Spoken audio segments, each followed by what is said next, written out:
یا اللہ قیامت کے دن جب ہونٹ پیاس سے خشک ہوں گے اور پیاس سے زبان باہر آ رہی ہوگی، اس دن حضور صلی اللہ علیہ وسلم کے ہاتھوں سے جام کوثر نصیب فرما۔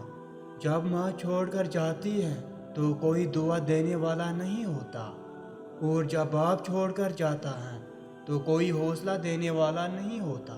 یا اللہ سب کے والدین کو سلامت رکھنا۔ فجر کی نماز انسان کے لیے شیطان کے خلاف دن کی سب سے پہلی کامیابی ہے۔ اللہ پاک ہمیں 5 وقت کا نمازی بنائے۔ توبہ کرنے والوں کے لیے رب کی بخشش اور جنت کی بشارت ہے۔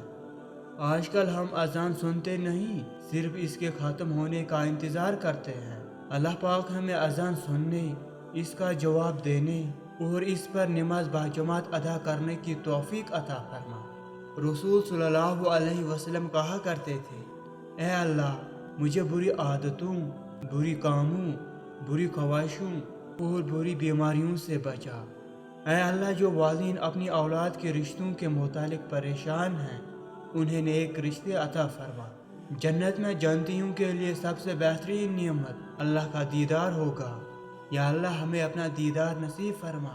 جب تک تمہاری ماں کے ہوں تمہارے لیے دعا کے لیے ہر رہے ہیں، تم دنیا کے امیر ترین انسان ہو۔ جو لوگ اداس ہیں آج مل کر ان کے خوش ہونے کی دعا کرتے ہیں کہ اللہ پاک انہیں ان کے حصے کی ساری خوشی عطا فرمائے۔ رسول صلی اللہ علیہ وسلم نے ارشاد فرمایا، دعا مومن کا ہتھیار ہے اور زمین و آسمان کا نور ہے۔ یا اللہ کوئی ایسا سبب پیدا فرما دے کہ میں تیرے گھر آ کر طواف کروں، نماز پڑھوں، حجر اسود کو بوسہ دوں اور ساری امت مسلمہ کے حق میں دعا کروں۔